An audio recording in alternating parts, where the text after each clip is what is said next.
exemple, sur la MET, la Maison des entreprises et des territoires, c'est un bâtiment qui est très moderne, où le geste architectural est très fort. Donc l'objectif, c'était pas de lutter contre ça ou d'être en confrontation, c'était plutôt de mettre en lumière ce geste qui est très beau, et puis de le servir, de se fondre dedans tout en servant la biodiversité. Ce bâtiment-là, il évoque un bateau. Et d'ailleurs, la terre au sol, en fait, fait des vagues. Donc, on avait un bâtiment qui avait déjà une vraie symbolique. Et pour trouver un fil directeur entre la chauve-souris et le bâtiment avec sa dimension aquatique, on s'est dit qu'en fait, le nombre d'or était le fil directeur.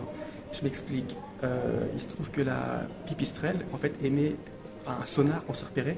Elle émet une onde, en fait, qui reproduit les proportions du nombre d'or lorsqu'elle déploie cette onde pour savoir comment se repérer dans l'espace.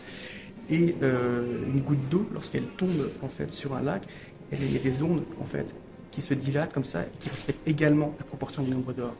Donc, ce fameux nombre d'or est devenu l'axe, le fil directeur pour la conception de ces nichoirs. Donc, le nombre d'or est présent aussi bien dans les proportions des nichoirs, dans la position du triangle en fait de chaque nichoir, parce qu'en fait, ça se décale petit à petit pour évoquer justement un mouvement sur tout le long du bâtiment, et également l'implantation de chaque nichoir respecte aussi le nombre d'or.